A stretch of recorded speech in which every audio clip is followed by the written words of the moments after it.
Добрый день, дорогие друзья, или добрый вечер, у кого какой период времени суток. Мы рады приветствовать вас всех на нашем канале. Мы рады приветствовать всех наших новых подписчиков, которые присоединились к нашей дружной семье. Мы очень довольны тем, как вы общаетесь, как вы обсуждаете те темы, которые мы представляем вам, и как вы принимаете ту информацию, о которой мы говорим. Мы хотим выразить огромную благодарность всем нашим слушателям за активное обсуждение нашей предыдущей передачи, которая называлась «Прогноз для Казахстана на 10 лет». Много было очень теплых отзывов. Благодарим всех за это.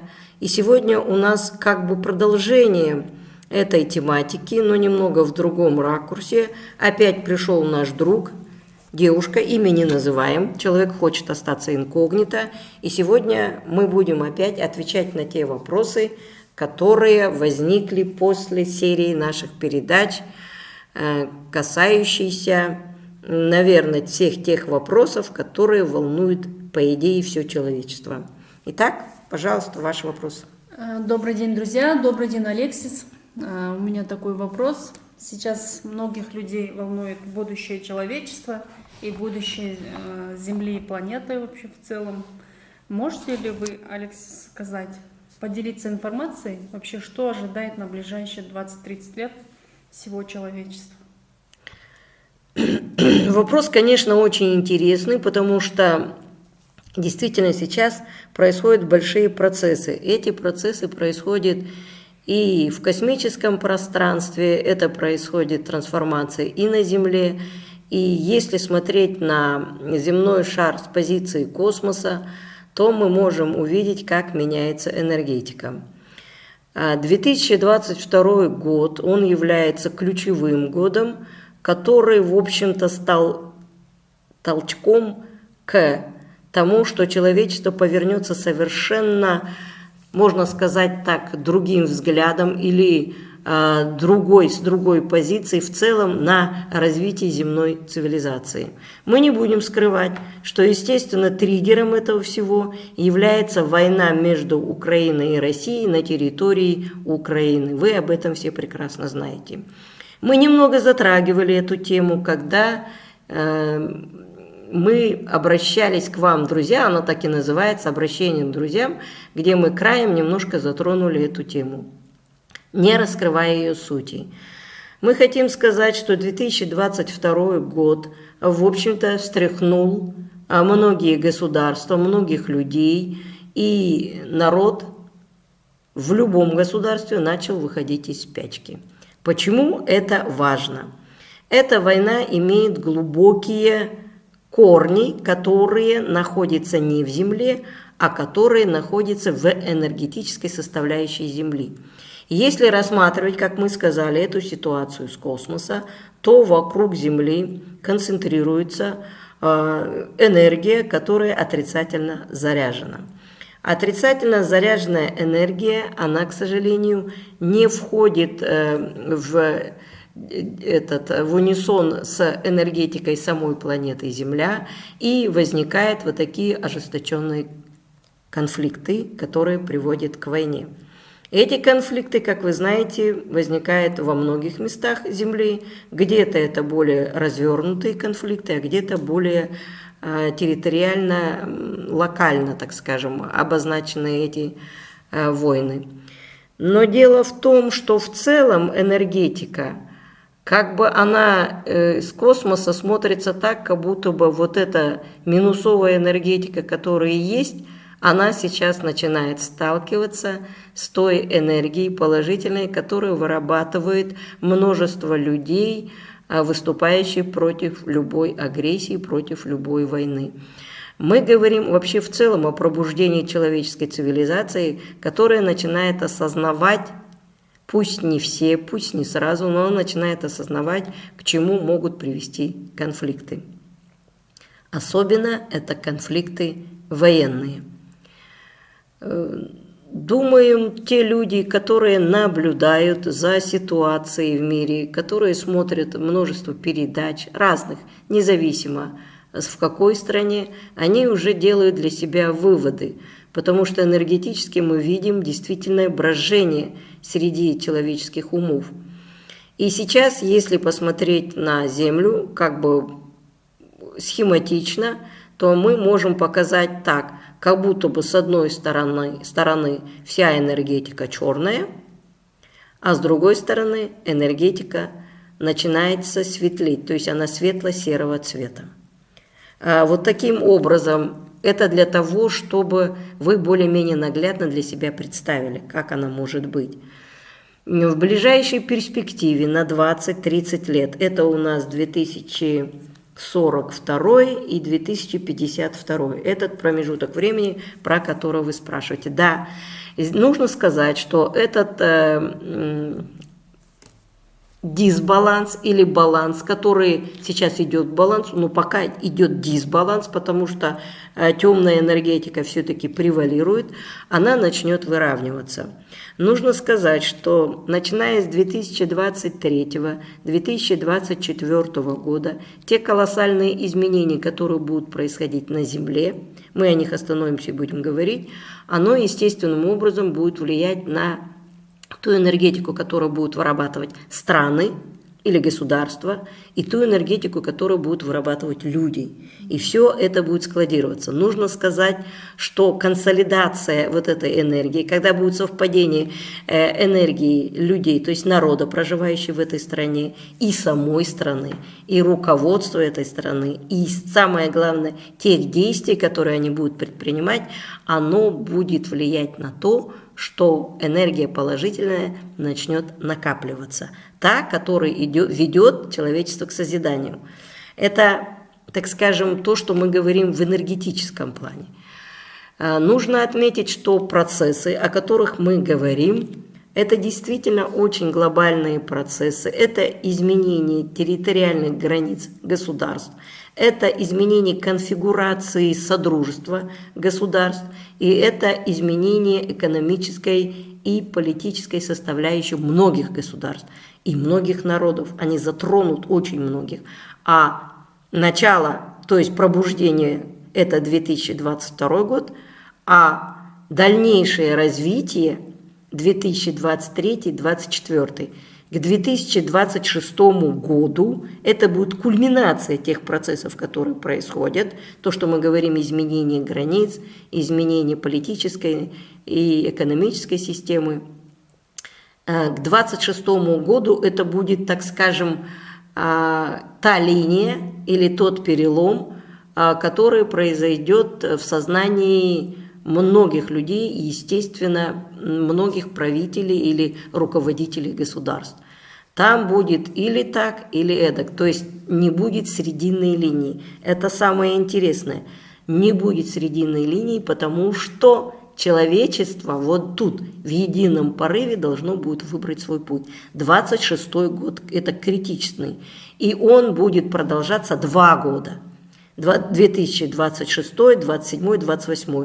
Ну, 26 он начнется, и примерно к 28 году определится, так скажем, основное направление, к чему будет стремиться человечество как в физическом плане, так и в энергетическом плане. То есть это накопление той энергии, которая будет в унисон с энергией самой планеты Земля и, соответственно, с энергетикой космоса.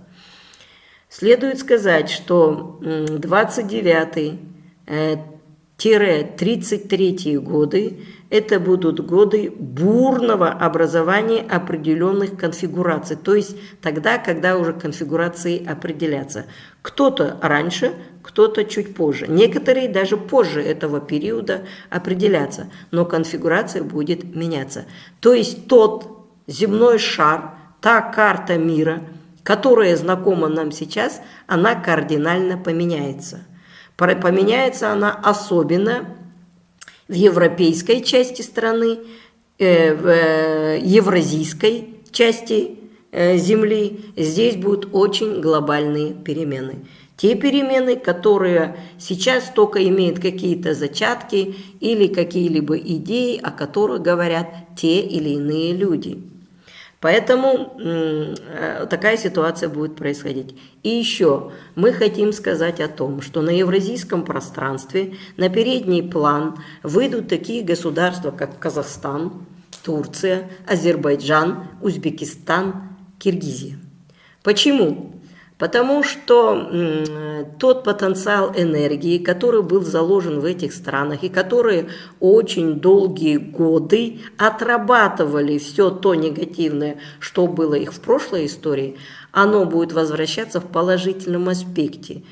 Если говорить простым языком, то, допустим, будут возвращаться на землю и воплощаться на земле души тех людей, которые в свое время составляли цвет нации, которые в свое время двигали государства и народы вперед, и которые были уничтожены и уничтожены насильственным путем, в том числе путем репрессий, которые были и в XVIII веке, и в XIX веке, и в XX веке. 3 столетия, особенно постсоветские государства, вот которые мы назвали, мы не включаем Турцию, мы включаем Казахстан, Узбекистан, Киргизию, Туркменистан еще. Это те государства, которые претерпели очень много такого агрессивного нападения на народ, на страну именно в энергетическом плане. Поэтому это будет возвращение, и они будут возвращаться не просто так, они возвращаются для того, чтобы повысить энергетику, повысить вибрации людей и, естественно, повысить уровень вибраций государств. Это будет вот таким образом. Нужно сказать, что, конечно, движение затронут и многие другие государства, но на которых будет влиять, это будет как бы вторичное влияние тех процессов, которые будут происходить на европейской части Земли и на евразийском пространстве. Вот в энергетическом плане это примерно так. Нужно сказать, что и европейская часть Земли, она тоже претерпит значительные изменения. В каком плане? Кстати, там тоже придут к тому пониманию о том, что те союзы, тот союз, который сейчас есть, те взаимоотношения государств, которые сейчас есть, что они должны измениться.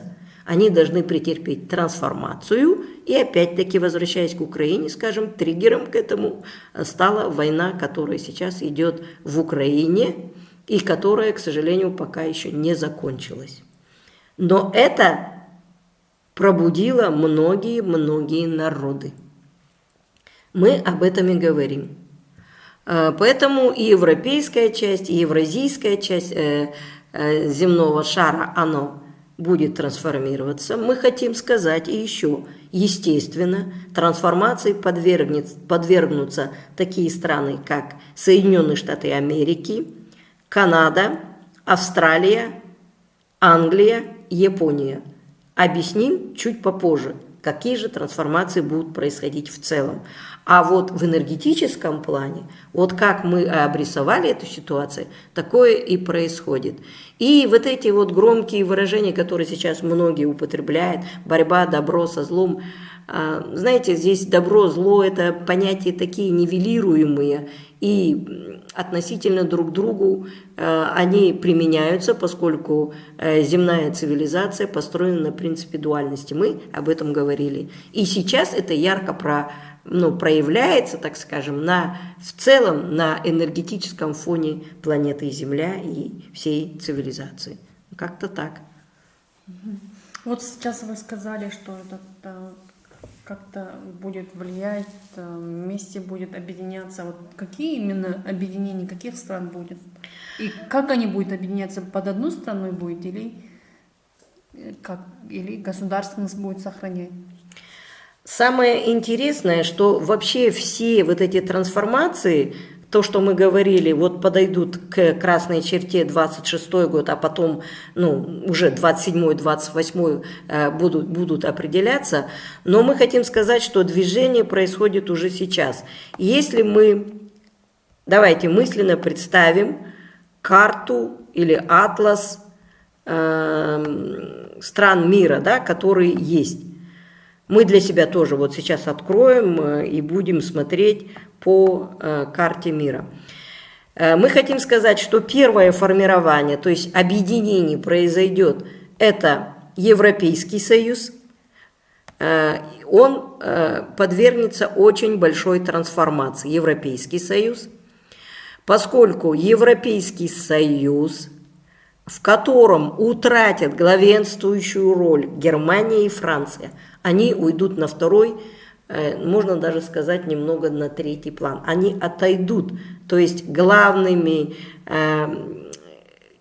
странами, которые будут предлагать, которые будут реформировать вообще структуру Европейского Союза, это будет Украина, Польша, страны Балтии, это Латвия, Литва, Эстония, и еще Швеция, Норвегия, Финляндия.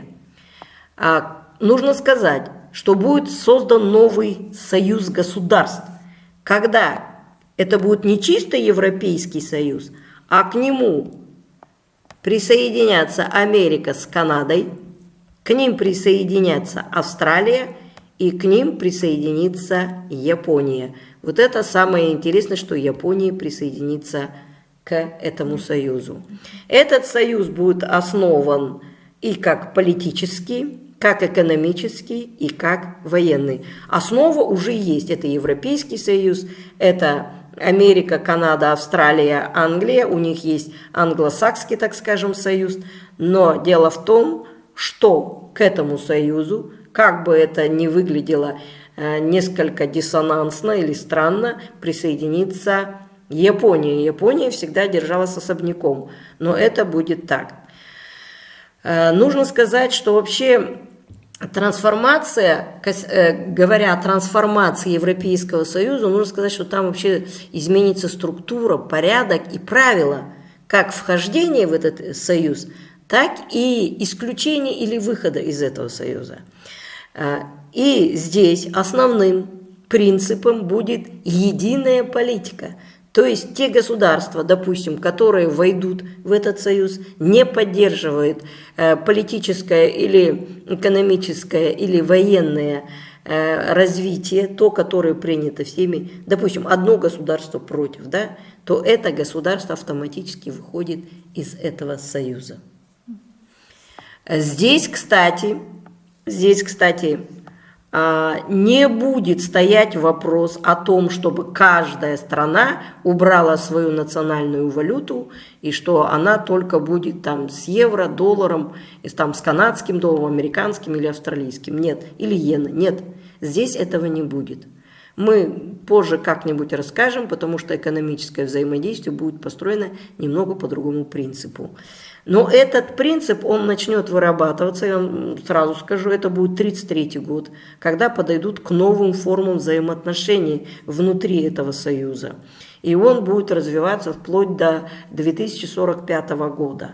То есть вот где-то в течение 7 лет или в течение этих 7 лет могут быть приняты те решения, которые определят формы экономического взаимодействия в этом союзе. Хотели бы возвратить тех людей, кто интересуется политикой, к такому факту. Если вы помните, недавно в Китае прошел съезд Коммунистической партии Китая. И там Си Цзиньпин сказал о том, что он видит мир биполярным. То есть две страны, он видит это Китай и Америка, которые будут главенствовать над другими странами, и остальные страны присоединятся, с ними быть, с китайцами быть или с американцами быть. Мы хотим сказать, такого не будет. Будет основной ось из 3 союзов, так скажем, не биполярный мир, а, мы так скажем, триполярный мир и плюс еще 4. Вот это будет правильное определение. Следующий интересный фактор, который будет происходить, это будет происходить на евразийском пространстве. Мы хотим сказать, что будет создан союз тюркских государств. Об этом уже сейчас много говорят. И главным, естественно, главной страной, которая сейчас поднимает этот вопрос, это является Турция. Мы хотим сказать, что в этот союз войдут Казахстан, Узбекистан, Киргизия, Туркмения, кого еще не назвал, Узбекистан, да? Азербайджан, да, Азербайджан, вот это тюркские государства и тюркоговорящий народ. К этому еще присоединяются другие народы тюркоговорящие. Это будет добровольное присоединение, волеизъявление этих народов. Пока оставим дальше все это за скобками. Этот союз будет самый интересный в каком плане?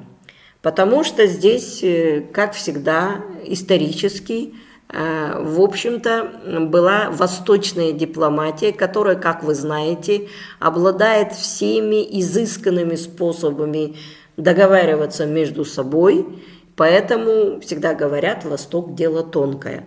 Но вот здесь произойдет трансформация, когда взаимоотношения между государствами будут носить открытый характер, поскольку объединение предполагает выработку единой позиции, единых экономических связей и единых военных структур. Но здесь, в отличие от предыдущего союза европейцев с американцами, австралийцами, англичанами, канадцами, Японией, здесь не будет такой формы войск, вооруженных сил, как, допустим, НАТО сейчас. Здесь будут в каждом государстве свои вооруженные силы, только взаимосвязи между ними будут усилены таким образом, что в каждом государстве вооруженные силы смогут прийти на помощь и обеспечить безопасность и целостность границ других государств, входящих в этот союз. Образование, самое интересное, что образование Тюркского союза обусловлено будет, вернее, оно будет построено на одном языке, на протоязыке, так скажем, основой которой является тюркский язык, да? Но дело в том, что на это повлияет внешняя политическая ситуация, которая есть, потому что именно эти государства находятся в таком соседстве со странами, где сейчас полыхает война. Это Сирия, где неспокойно, так скажем, Ирак, Иран, Афганистан. То есть это, так скажем, подбрюшье этих стран. С ними непосредственно граничат многие из перечисленных нами стран, и, естественно, их волнует, что же это будет. Это будет, естественно, объединение тюркских стран и народов для обеспечения целостности своих государств и сохранения народа. Почему? Потому что, начиная с 2029 примерно в течение 10-15 лет, этот срок, мы говорим, этот период, он может быть и сокращен, Сирия, Иран, Ирак могут распасться. То есть государства как таковые, как целостные государства, они могут прекратить свое существование. Целостным останется Афганистан. Как бы это ни звучало интересно, но действительно афганцы смогут сохранить свою целостность государства.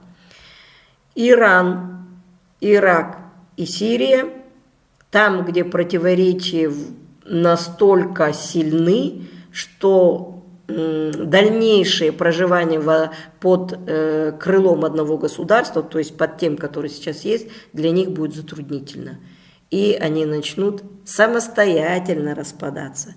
Это будет решение, так скажем, людей, которые примут, скажут нам, либо мы будем так, либо мы присоединимся. Часть Ирана, часть Сирии, часть Ирака присоединится к Турции и к Азербайджану. А еще одна часть, она может дрейфовать в сторону Саудовской Аравии, либо в сторону Афганистана. Зависит только от того, какое будет решение принято. И вот на территории вот этих стран могут даже образоваться какое-либо другое государство. Это как один из вариантов. Афганистан, начиная с 2037 года, начнет выстраивать свою государственность по-новому. То есть на второй план отойдут вот эти воинственные намерения захвата чужих территорий, преследования людей по религиозному признаку.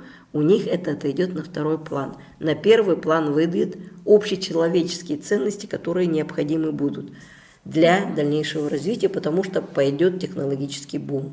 Они увидят, что в соседних странах, в том же Тюркском союзе или Европейско-Атлантическом союзе, будут происходить именно большие технологические процессы по развитию человеческой цивилизации.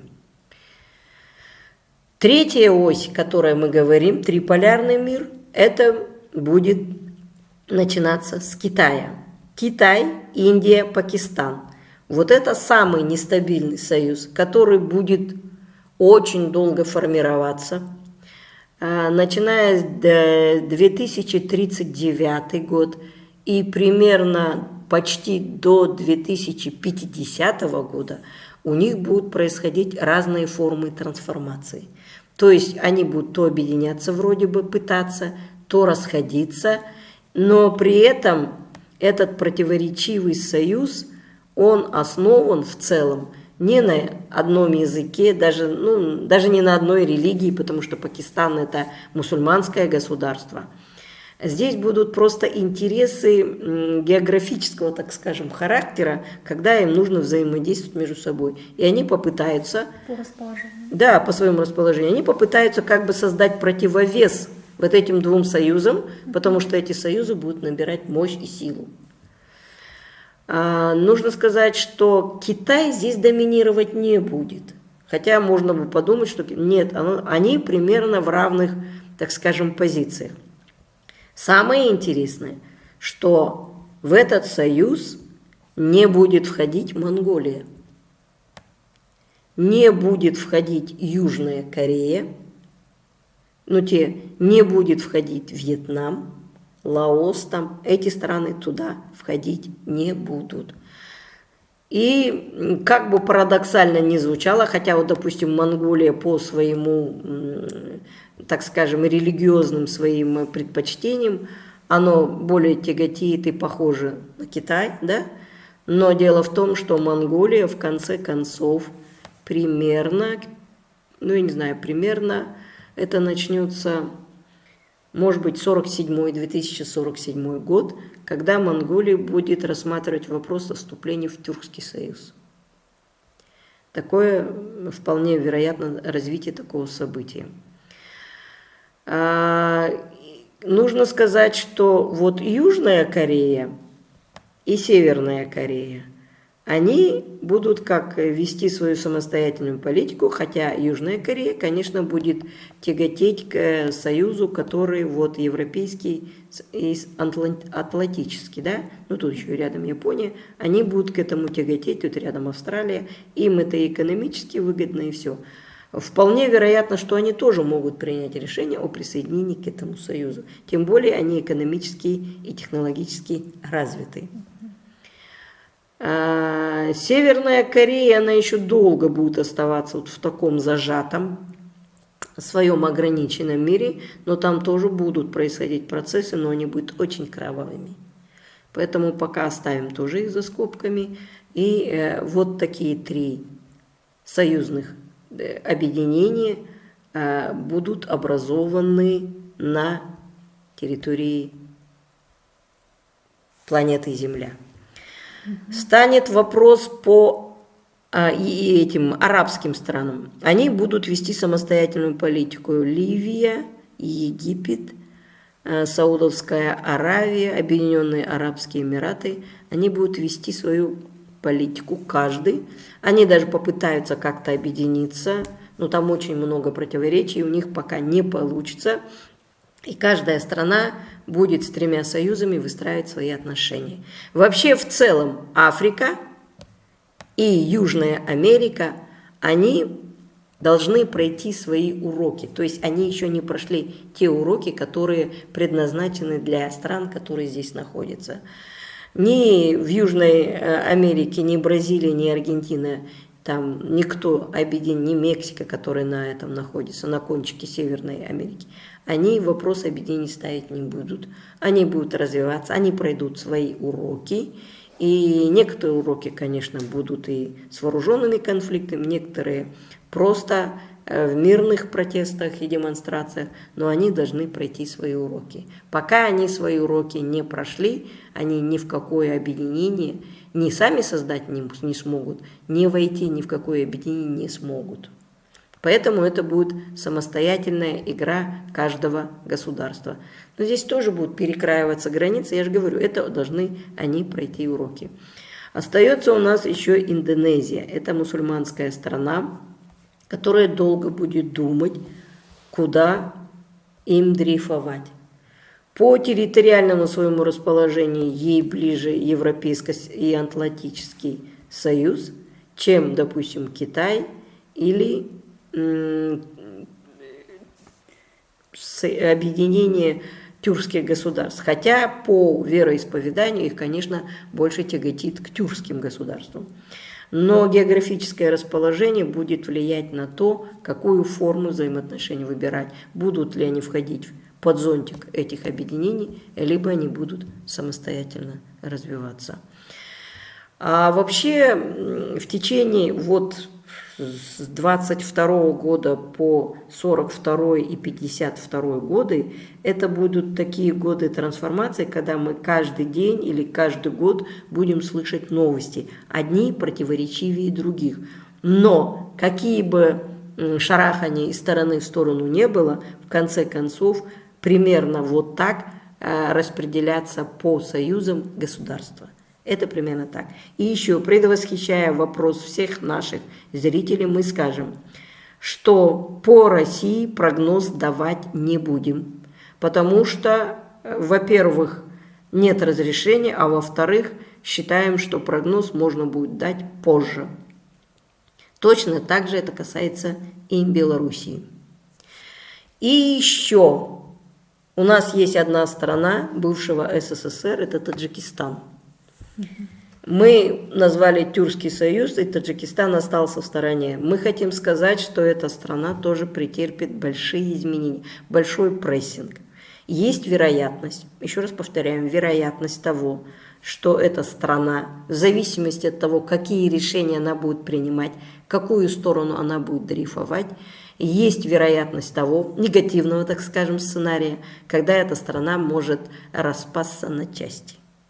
Это будет происходить, опять-таки мы говорим 1937 год, почему-то он очень значимый, 1937-40, когда будет определяться конфигурация этих границ этой страны.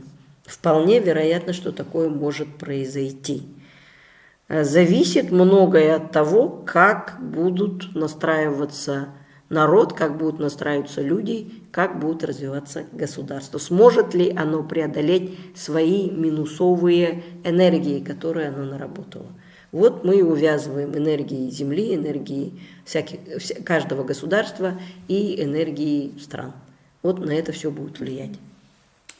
Вот это в энергетическом плане, да? А в экономическом плане как будет развиваться? В экономическом плане, конечно, усилится взаимосвязи. Нужно сказать, вот то, что сейчас испытывают проблемы, когда вот это оптоволоконные связи, протянутые по дну океанов, что вот этот формат передачи информации посредством проводной, так скажем, да, вот и от него откажутся. Да, откажутся, и будет совершенно новый вид взаимодействия, либо, как связи, да, это вид связи, который будет совершенно новый и который позволит странам беспрепятственно взаимодействовать, слышать, видеть друг друга. Мы давали прогноз по Казахстану на ближайшие 10 лет. Мы говорили о космической отрасли, которая будет развиваться. Мы ее не раскрыли и пока оставляем ее под секретом. Но мы просто хотим сказать, что одной из разновидностей развития как раз-таки станет связь. Космос. Будет связь такая, которую можно использовать для взаимодействия всех стран. чтобы быть на связи, чтобы не зависеть от того, кто-то перережет провод, совершит диверсию и так далее. Будет совершенно другой. Теперь, в экономическом плане еще мы хотим сказать, что сейчас все страны, кто быстрее, кто медленнее, движется к тому, чтобы исключить взаимодействии экономическом при потреблении товаров, получении товаров, исключить денежную массу. Как таковые вот эти валюты, которые конвертируются в зависимости от соотношения силы валют и экономик, оно уйдет. Начнет ее замещать, чтобы было более понятно, типа что-то криптовалюты. Но эти криптовалюты, цифровые, да, правильно, они будут обеспечены, и они будут обеспечены не денежной массой. Они будут обеспечены, один из вариантов, той продукцией, которую они будут реализовывать друг другу. Стоимость, как они будут определять, они сами установят, вот эти вот союзы или государства установят. Другой вариант, они могут привязывать это к стоимости золота или других драгоценных металлов. Привязывать в зависимости от золотовалютных резервов, не валютных, а золотых или там каких-то еще резервов, которые будут у стран. Но поскольку к 2047 году, когда вот эти процессы будут уже идти и будут выявляться негативные моменты именно таких взаимоотношений, то вообще вот эта денежная масса даже в крипто или цифровой валюте, она исчезнет. Будет совершенно новые взаимоотношения, совершенно новый формат, который позволит безболезненно транспортировать товары, получать то, что каждому нужно, товары, продукты, какие-то технологические, технику ту же, да, автомобили и так далее. Изменится и автомобильный парк, он будет по-другому эксплуатироваться. Потому что нефть, газ, все это будет отходить на задний план. Будут выходить новые технологии. И благодаря этим новым технологиям и будет происходить взаимообмен и устанавливаться именно тот формат, который нужен, без денег. Вот этот формат, который будет, давайте тоже пока оставим за скобками, потому что если мы сейчас скажут, ой, вы там что-то там вообще, чего-то выдумали. Но это будет. То есть и цифровая валюта, то есть она сойдет на нет. Это все ведет к тому, что человеческая цивилизация откажется от денег. Не будет одного из форм, образно говоря, зла, которое, так скажем, негативно влияет на энергетику планеты и людей. Люди сами изживут ее, исходя из потребностей каждого государства и каждого народа. Следует сказать еще к тому, что более экономично будет развиваться сельское хозяйство. Вот как мы говорили по Казахстану, что там не будет там площади огромные засевать, там будет хорошая агротехника и селекция, которая позволит получать нормальный, чистый, природный урожай без химикатов. Единственная страна, которая будет применять долго химикаты, это Китай. Но поскольку ее продукцию перестанут покупать, то они откажутся от этого применения химикатов. Биологическая форма, да? Да, это будет биологическая форма, потому что ученые выйдут на тот уровень, когда они смогут таким образом проводить селективную работу, когда на малой площади можно получить большой урожай. А соответственно, особенно это касается государств, где очень большие пространства, допустим, Австралия, да, там большие пространства, и тем более много ровного пространства. Те же тюркские страны и народы, они будут использовать эти площади для спокойного выращивания и домашних животных, и восстановления животного мира. Это будет таким образом. И еще мы там на первом вопросе что-то забыли сказать, мы хотим сказать, во всех этих союзах, которые будут, не будет единого наднационального органа, мы имеем в виду тюркский, да, в евро они могут что-то создать, но вот в Союзе тюркских государств и народов там не будет наднационального органа, там будут взаимоотношения именно на уровне. Допустим, есть вопросы, которые принимают главы государства, они будут принимать. Есть уровень премьер-министров, они будут принимать. И вот таким образом будет. А вот в тюркских государствах, вот тоже будет интересно, если мы сказали, что в европейских, если кто не согласен, он может сразу быть исключен, то в тюркских государствах такого не будет. Там будет даваться возможность этому государству держать как бы нейтральную позицию, не включаться в те вопросы, которые у них вызывают или отторжение, они согласны, или они сомневаются, и дать время наблюдать за процессом, а потом только спустя время принять соответствующее решение. Вот таким образом, когда они будут видеть какие-то плюсы или минусы, то есть они определят свои позиции. Здесь не будет такого, не хочешь, до свидания, иди там где-то это самое. По крайней мере, здесь будет очень мягкие, так скажем, условия вхождения в этот союз. И каждая страна сохранит свой язык. Кстати, язык у всех будет трансформироваться. Английский язык трансформируется. Другие языки, которые есть, допустим, на территории Европы, они тоже будут трансформироваться. И будут трансформироваться тюркский язык. Он станет, как вам сказать, он станет таким, который позволит безболезненно всем понимать. Тюркский язык, он же вообще легко всеми понимается и воспринимается. Я имею в виду тюркские страны. Но он будет еще более универсальный, который позволит безболезненно всем странам общаться между собой. Получается, у них будет единый язык? Ну, как сказать, это, да, наверное, можно и сказать так, что типа какой-то язык, при сохранении своих языков, так же оно и будет, но этот будет язык, который будет понятен всем. Это как сейчас мы английский изучаем, чтобы, допустим, это будет примерно так же. Для того, чтобы общаться с другими странами легче было. Потому что он будет иметь очень большое хождение этот. Очень большой. Вот этот союз будет очень большим, тюркский союз. И, естественно, там нужно будет хождение вот этого языка. Спасибо. Так, в целом все. А еще экономика, естественно, она будет развиваться, как мы говорили, таким путем, который смягчает, нивелирует все процессы. И еще будет меняться отношение. В каком плане?